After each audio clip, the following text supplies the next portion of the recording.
तांदुळवाडी दुर्घटना मृतांच्या वारसांना मुख्यमंत्री सहायता निधीतून प्रत्येकी 5 लाखांची आर्थिक मदत वितरित. सोलापूर जिल्ह्यातील माळशिरस तालुक्यातील तांदुळवाडी येथे 14 जून 2026 रोजी पिकअप वाहन विहिरीत कोसळून झालेल्या दुर्घटनेत मृत्युमुखी पडलेल्या 8 जणांच्या वारसांना मुख्यमंत्री सहायता निधीतून प्रत्येकी 8 लाख रुपयांची आर्थिक मदत वितरित करण्यात आली आहे. मुख्यमंत्री देवेंद्र फडणवीस यांनी जाहीर केलेल्या मदतीनुसार मुख्यमंत्री सहायता निधी कक्षामार्फत एकूण 40 लाख रुपयांची मदत सोलापूर जिल्हाधिकाऱ्यांच्या माध्यमातून संबंधित वारसांना वितरित करण्यात आली.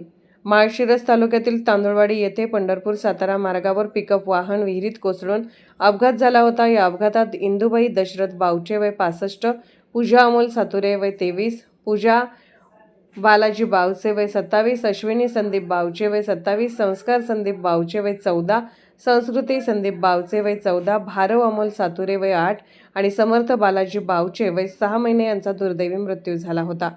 मुख्यमंत्री देवेंद्र फडणवीस यांच्या घोषणेनुसार जिल्हाधिकारी कार्यालय सोलापूर यांनी आर्थिक मदतीचा प्रस्ताव राज्य शासनाकडे सादर केला.